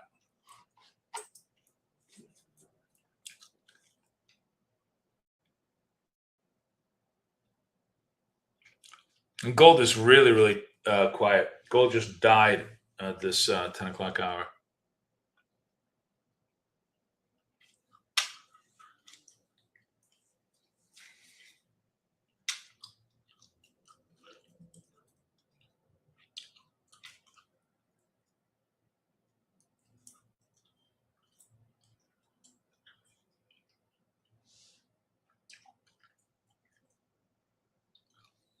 Now you get it? Yeah, cool. Yeah. That's what we need. I think astrology, I think this is, we just found our merch. We just found our merch logo. The merch logo for our group is going to be 100% degenerate idiot proof. That's it. That's going to be our logo. 100% degenerate idiot proof. Degen traders.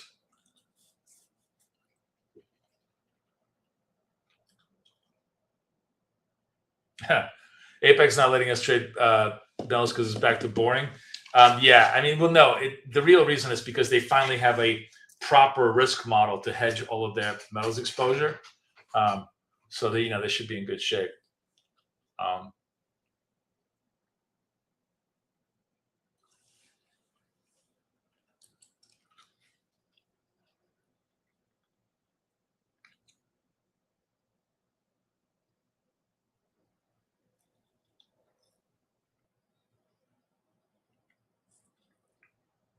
So let me.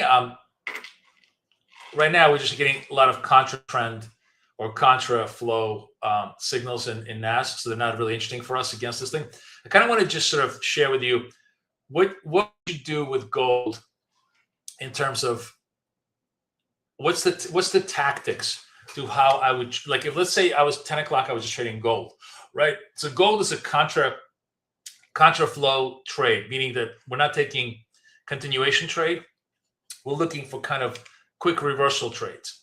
So here we have the yellow candle, the bearish, the mildly bearish candle, and then we have the red dot or the purple dot that confirms it. We get short here, stop over here at the red dot. We get stopped out, right? Now this is where it gets interesting, because we're always trading small, and because we're always on focused to the setup. The next setup that I would do is I get stopped out. I'm perfectly happy. I love getting stopped out here because it's a small stop. You then wait to see if the signal reconfirms itself, and it does. The signal actually gives you a second sell signal over here. So now you can come in 2 sides, 3 sides over here. Boom, recapture everything back, make money. Right now you got nothing. You're just basically still operating under the thing, but now you're getting a blue candle. That means maybe there's a bottoming in gold. And if that blue candle stays in place and you get a white dot, then you're going to trade the other way, And if that fails, and then you wait, and there's a secondary white dot comes up, maybe another 20 minutes forward, that's the dot you go into. What the beautiful thing about this setup is it's very robust. You don't care if the first or the second or even the third sequence of this scalp fails, because you're using very, very small logical stops. You can always make it back in size, or at least you can ameliorate, you not necessarily maybe make it all back on the first trade, but you can get a lot of it back on the first trade. And then when you are in sync with the market, which happens like every second hour, you're going to get like a really good synchronous market. You're just putting profits down. So the sequence is kind of like, you putting profits down, followed by a period of consolidation and chop where you are, behind ahead, equal, maybe at the end just tiny ahead, and then you're putting profits down. If you can be in a strategy that keeps you flat during the difficult times and makes you money during the easy times, that is literally exactly what you want, and that's what you try and do with a dot scalp structure, with all of the stuff that we put in here by coming in.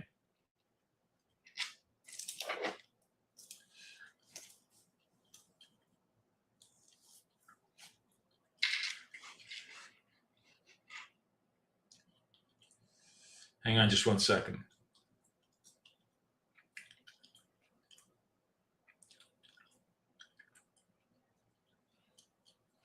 Okay. Yeah, Chris, I updated the indicator, but I haven't updated it for anybody yet. It's just I'm previewing it, trying to get feedback on the indicator. For those of you guys that want the full description, it's all over here.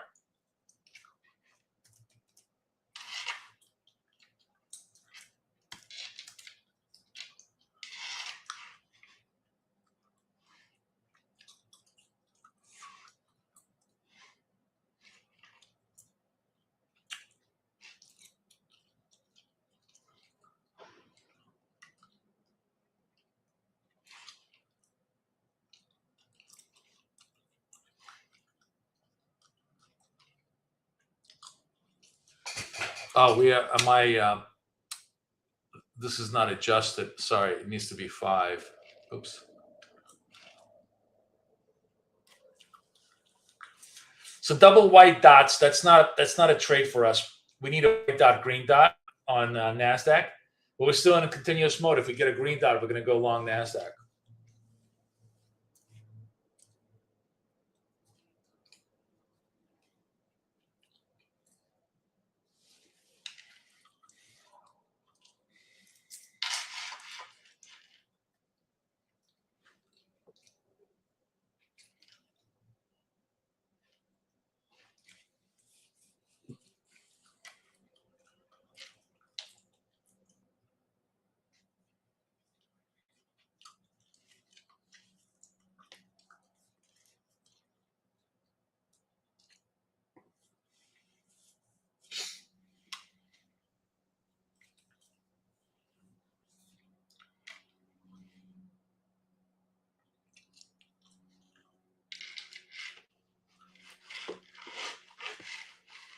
It's kind of a deceptively slow 150 point here, and it looks like it's kind of flat, but it actually from the bottom over here, well, 340 to 420, almost a 100-point move.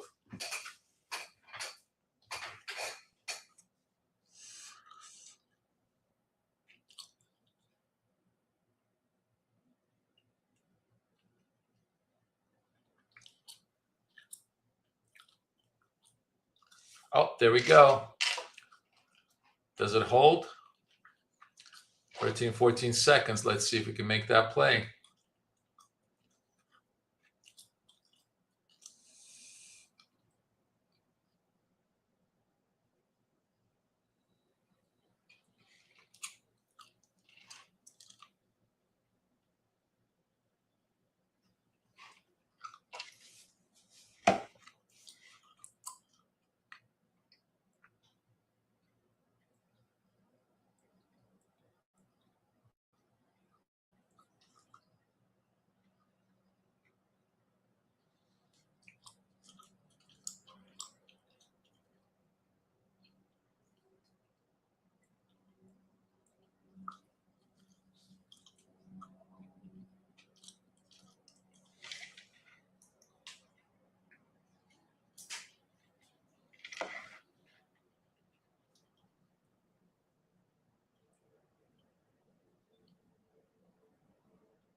I'm also just fooling around with this gold trade because gold trade is a discontinuity trade. Finally gave us, the dot that I've been looking for, and I want to see if I could, if I could make that happen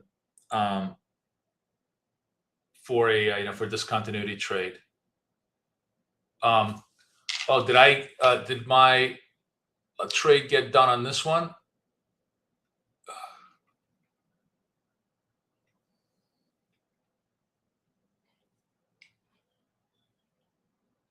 Oops, I got stuffed on that one. So that one did not work. The really?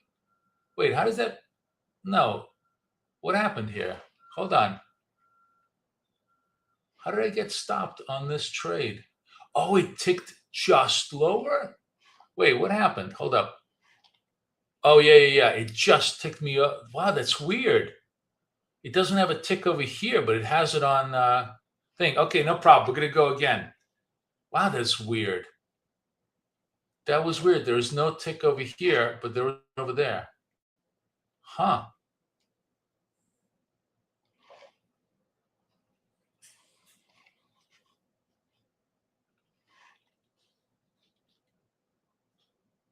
See, this one doesn't have, I don't have a, I have my stop underneath here, and it kind of clipped me over here on this trade. I don't know why, but fine, no problem. I should have been watching it more carefully. The gold trade worked, by the way. No trade on NASDAQ right now. So let me show you what the gold trade was. The gold trade was this idea.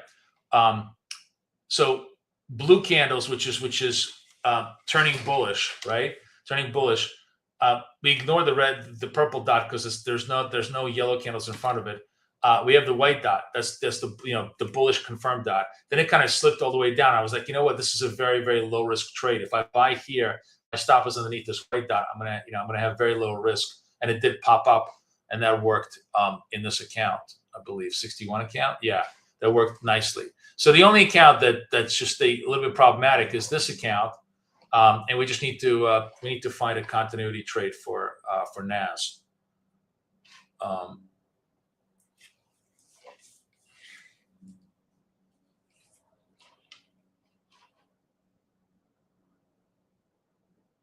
That's annoying because I had the trade. I guess it just clipped me over. That was that's just bad luck. The stop here was literally a 2 tick of the low, and then came back up and took me out. So that happens. As I said, I am happy to get stopped out at any of those ticks because that means my risk is limited, and I can always make it back, which I will.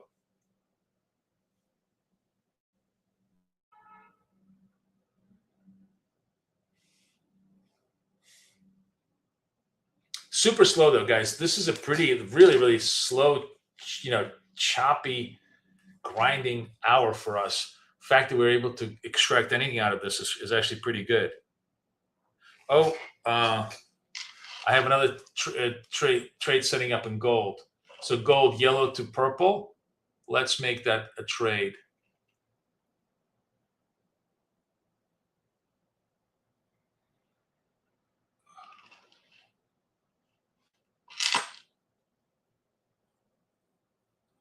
See if that's going to work for me.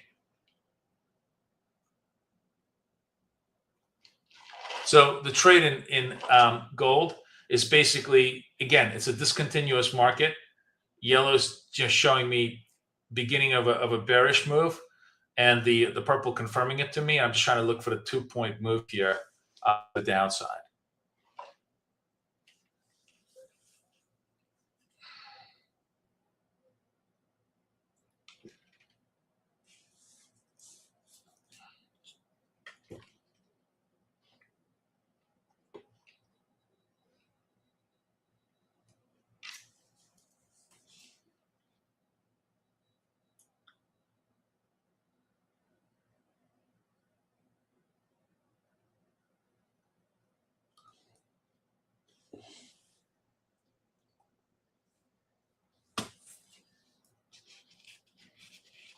Well, gold is just like not giving you any movement at all. It's just really dead. But we'll stay with it. Sorry, I want to be on this candle. This is too wide a stop. I want to be over this. This is my stop. If it takes me out here, that's fine.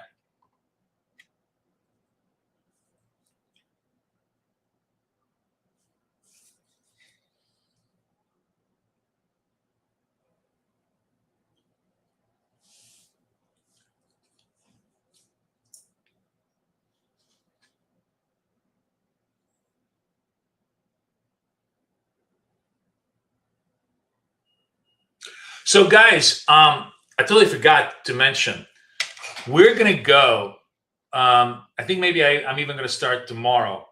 The best hours to trade continuity, the absolute best hours to trade continuity is actually London Open. Well, not London Open, like sort of London Post Open, 5 a.m. to 6:30 a.m. New York. We're going to trade. Trade this almost every single day in starting this week.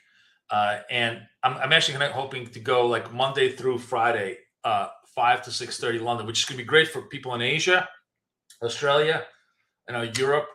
And that's a really great time. It's like an 80% probability time to hit those continuity trades in those times. And we will, we'll do that and have a good time with it. All right, gold is torturing us the other way. That's fine. We'll flip the gold trade if we need to. Nasdaq's doing nothing, so I got absolutely nothing on the Nasdaq side.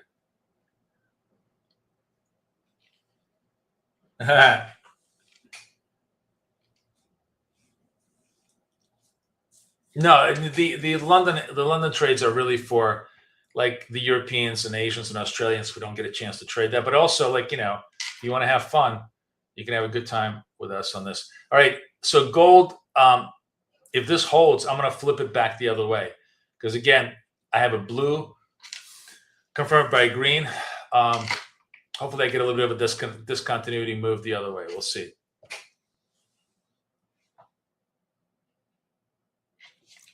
Ten 11.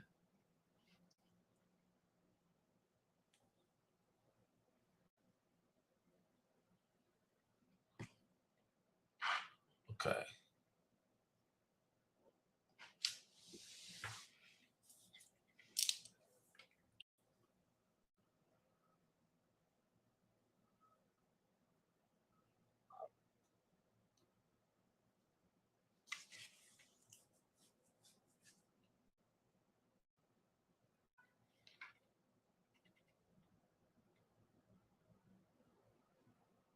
Less tweets. Yeah, that's true. Yeah, less news flow. You just, you know, you get a cleaner look at that point. Yeah, it's true.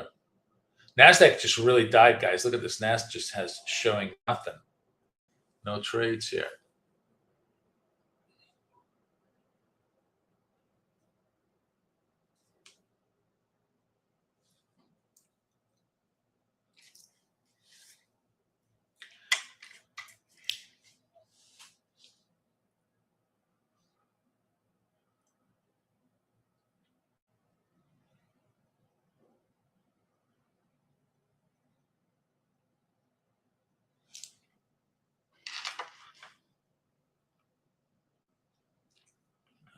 $91.6.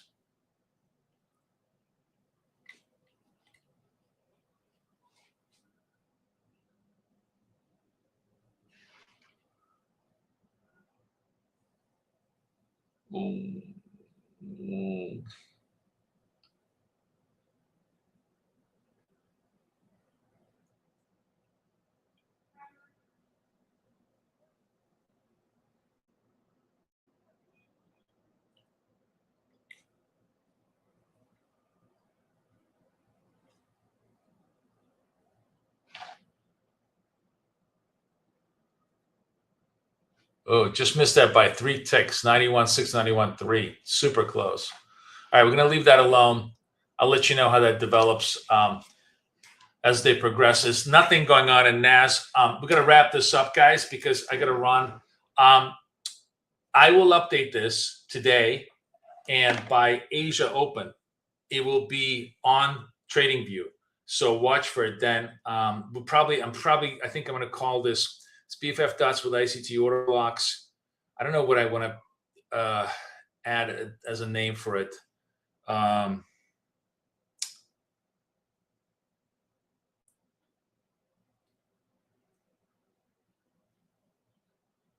Maybe just version 2. Just keep it simple.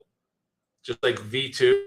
And if, you know, once you see V2, you will know that that is going to be the stats. Yeah, that's it, Peter. There you go, Peter. Order blocks, stats. You're right, stats. That's the really great addition, stats. With ICT order blocks and stats. That's going to be our play. Yep, that's the right play. Okay, sounds good, guys. I will get all that done, and I'll see you guys a little bit later. Today no trading tonight, but I will see you guys tomorrow. I'm actually probably going to see you guys in London. I'm gonna open up the London trade tomorrow. So if you guys are ready, by that time the indicator will be ready for you guys, and you'll be ready to trade it. Okay. Everybody have a wonderful, wonderful day. I'll see everybody later. Have a great time with all of our sponsors, and I will. I'll trade you in London. I'll see you then. Bye-bye.